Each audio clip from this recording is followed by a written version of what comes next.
The beauty of college football is that you can have a crazy opinion about anything. A lot of the time, you're wrong, but sometimes you may be onto something and get something right. Every week leading up until kickoff, I'm going to be reading your hot takes and giving my thoughts on them. But before we get to those hot takes, make sure to hit that subscribe button and turn on those notifications if you're new to my channel. If you're watching this video, odds are you love college football, and odds are you are subscribed to my channel. So make sure to subscribe to one of the best college football communities here on YouTube. Also, if you'd like to have one of your hot takes featured in a video, please try and make it a truly spicy one that is worthy of being in a video. There are a lot of comments saying that Ohio State is going to win the national championship, or Georgia's going to go 10-2. Those aren't really hot takes. Make sure it's clever and unique so it's something I can talk about when doing these videos. Minnesota goes 10-2 and makes it in the college football playoff as the 11th seed. They finished super strong last season, finishing 6-2. They have a great defense and have been building something in the offense for the past few years. Fleck finally has his breakthrough season like 2019 with a light schedule outside of Ohio State and Oregon. Yeah, Minnesota was a team that towards the end of the college football season, I kept having them ranked near the back of my top 25 when I was posting those every week, and every time I talked about Minnesota, I said the same thing. This is a really underrated team in the Big Ten. We were talking about the powerhouses like Ohio State, Oregon, and Penn State, but there was Minnesota who was quietly hanging around the top 25 for majority of the season. The only reason they weren't ranked higher and we weren't discussing them more was because every time they played a good opponent, well, they lost. But like this comment says, they finished the season strong, they were a top 25 team, so I definitely think they can build on last season and be even better. Again, looking at that schedule, it is pretty easy, so if they're able to pull off an upset against Ohio State or Oregon, watch out for Minnesota being a potential sleeper in the Big Ten in 2025. Indiana and Kirk Cignetti end up having the Tom Allen curse, having a terrible season right after a great season for a terrible program. Yet Indiana was one of the biggest surprises in all of college football last season. After winning only 3 games in 2023, they won 11 games in 2024. I wish I could find the comment from whoever said this over a year ago, but last year when I was doing my hot takes, there was one person who was consistently saying that Indiana would be a 10-win team. Now obviously, considering they had only 3 wins the year prior, I wasn't really bullish on that take, and I probably gave them too much crap, but it turns out, again, whoever that was, they knew what they were talking about, they knew ball. So whoever you are out there, if you're still watching my videos, please let me know in the comments if that was you, because what a hot take that turned out to be. But yeah, it's going to be really interesting to see how Indiana looks in 2024. Like I mentioned, they won only 3 games in 2023. In 2022, they won only 4 games. In 2021, they won only 2 games. Now, Tom Allen, when he began his Indiana tenure, he had back-to-back 5-win seasons. He had an 8-win season in 2019, but in 2020, Indiana was one of the biggest surprises in all of college football. They went 6-2, they made it to the Outback Bowl, and Tom Allen looked like he would be the next great college football coach. Well, following that season, they won only 2 games, and yeah, the next 3 years were a disaster for Indiana.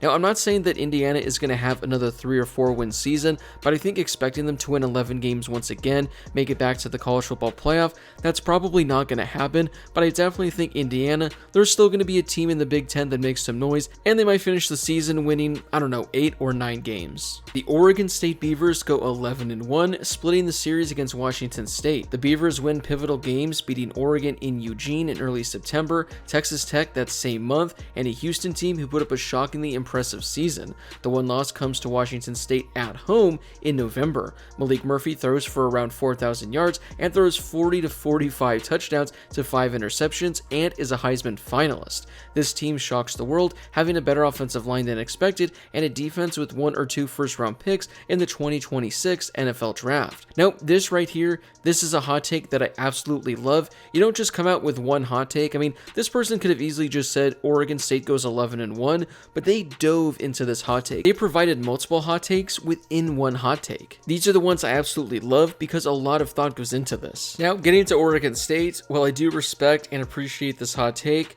the Beavers going 11-1, Boy, a lot is going to have to go right for them. They were a solid team last season. Obviously, they just missed out on a bowl game. They won 5 games. I do like the addition of Malik Murphy because Oregon State last year, they had absolutely no quarterback production. I mean, their quarterback numbers were absolutely terrible. So the fact they won 5 games without a quarterback, that was actually pretty impressive. Malik Murphy is definitely going to add a couple wins to this team. I don't know if he's going to throw for 4,000 yards and 40 touchdowns, maybe 3,000 yards and 30 touchdowns, but I definitely think Oregon State, they could potentially pull off an upset. They can make things interesting against some of their opponents, and I definitely think they could win maybe 8 or 9 games, but I'm going to pump the brakes just a bit on them going 11-1. This one's probably my favorite for the entire video today. Fans will become so frustrated with the transfer portal that they'll give up on college football and watch the archery competitions. Yeah, I know the transfer portal, it's turning a lot of people off.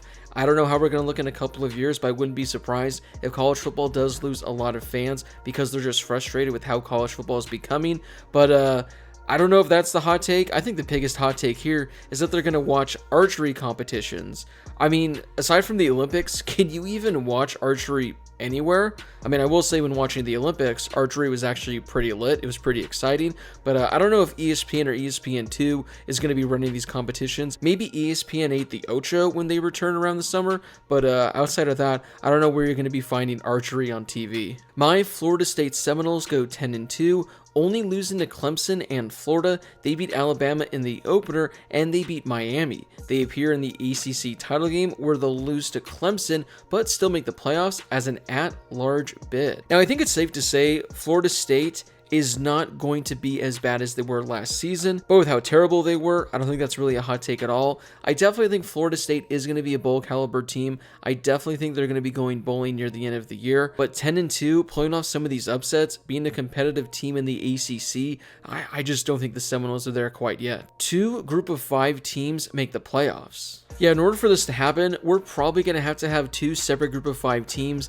finish the season going undefeated. Now, while it's definitely possible, I just can't see this college football playoff committee the way they are, the way that they want to get all of these SEC, all these Big Ten teams in there. I just can't see them giving 2 group of 5 teams a playoff bid. Now, if there are 2 group of 5 teams that go undefeated, let's say Boise State and Army both go undefeated, I definitely think they should be given a chance to be in the college football playoff.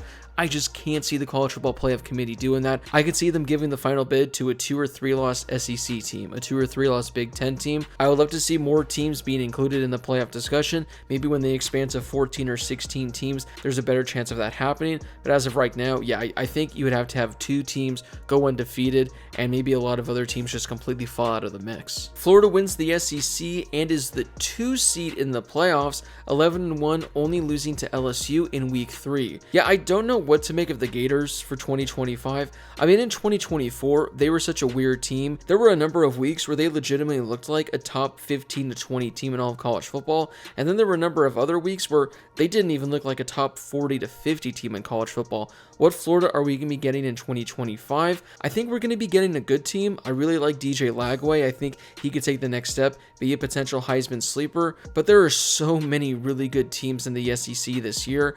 I don't know if they can win 11 games, let alone be the 2 seed in the college football playoff. Speaking of Florida and DJ Lagway completely fail expectations, finishing 4-8 in their gauntlet of an SEC schedule. Although they sneak a win in over Georgia, yet they still lose to Florida State. So we have back-to-back Florida ones. We have one person who is insanely high on them, saying they're going to be the 2 seed in the playoff, and we have another person saying they're not even going to make a bowl game. I'm going to go right in between these 2 hot takes. We had one person saying 11 wins. We have this person saying 4 wins. I'm going to go 7.5 wins, and I'll slightly take the over. I'm going to give Florida 8 wins for the 2025 season. Georgia Tech will lose only 1 game in the 2025 regular season and win the ACC. Yeah, Georgia Tech was a really interesting team last season. I mean, there was a point in the year they were 5-2. They were receiving top 25 votes. It looked like they were going to make a potential push in the ACC conference, but after starting the season 5-2, they went 2-4 to close the year. They looked really, really bad, had a couple of ugly losses. I think Georgia Tech is going to be better in 2025. I think they're going to improve on last season. I think in order for them to make it to the ACC title game, you're going to have a couple of these other ACC teams that were really good last year take a step back in that scenario. Maybe that happens. Maybe they make it to the ACC title game. I actually don't think they have to go 11-1 to make the ACC title game. They could go 10-2. Maybe in some crazy scenario, they could be 9-3 and still make it. So I think the chances of Georgia Tech reaching the ACC title game are a lot higher than them going 11-1 during the regular season. Garrett Nussmeier gets benched for Michael Van Buren Jr. Yet when doing my transfer portal videos this offseason, one of the quarterbacks that was really surprising that transferred and where he transferred to was Michael Van Buren Jr. He was at Mississippi State last season and he had a number of really good games, and I thought that he would be a really good quarterback for 2025 depending on where he ended up. Well, he surprised a lot of people by going to LSU. I guess he wants to sit for a year to then be the starter in 2026 perhaps, but yeah, Garrett Nussmeier, he's a guy a lot of people have as a really early Heisman candidate. I think the last time I checked, he was either second or third in odds. So if Garrett Nussmeier does get benched for Van Buren, then he's having a terrible season, and in that scenario, LSU is having a terrible season as well. Maryland and their true freshman quarterback Malik Washington win their first ever Big Ten title and make a run in the playoffs, and Malik Washington goes to New York for the Heisman and is on the cover of College Football 27. Yeah, it was a really disappointing season for Maryland last year. They won only 4 games. They actually began the season going 3-1, but they went just 1-7 to close their season and lost their last 5 games in a row. Malik Washington comes in, who was ranked as the number 5 quarterback of his class. So there's a lot of hype surrounding him. I definitely think he can be a really good quarterback. He's going to be an upgrade over what they had last year, but I don't think he'll be good enough to take a 4-win team and turn them into a 10 or 11-win team, making a run in the Big Ten.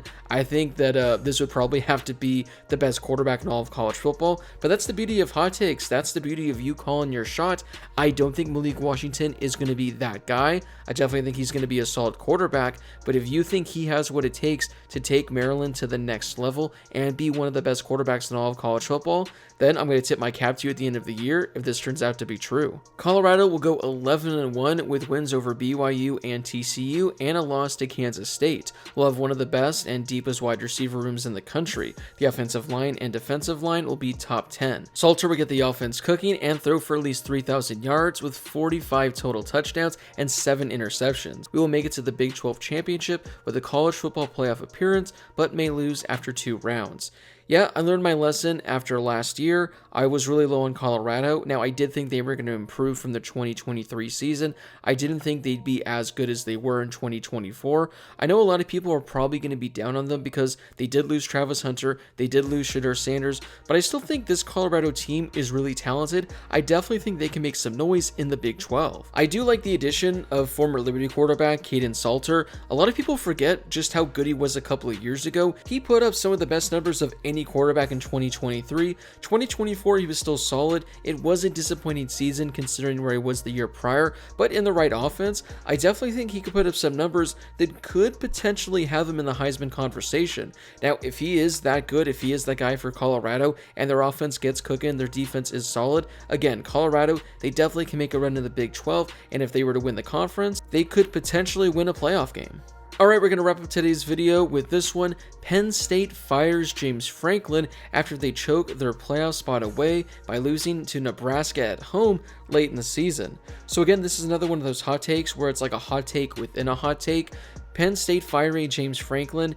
I don't think they're firing him with a bad loss late in the season if that takes them out of the playoff discussion. Because if that were to happen, they're still probably going to be ranked around the 15 to 20 range. Now, if Penn State were to go 3-9 this season, maybe they opt to fire James Franklin. But if they're in the playoff discussion until the final few weeks of the year, I just can't see them doing that. I just don't know who they would bring in that they think would be a better replacement for him. We do have to remember at Penn State, they were pretty close to making it to the national championship last season. They did make a decent run in the college football playoff, so I definitely think this Penn State team, they're right there on the cusp. I don't think one bad stretch is going to cost him his job, but again, James Franklin, he's been given a number of opportunities. Last year was the closest he's been able to take Penn State. If he takes a big step back, maybe they have to finally move on and see if they could bring someone else better in. Well, that wraps it up for today's video. Do you have a hot take and a bold prediction for the 2025 college football season? Whatever it is, drop it in the comment section down below.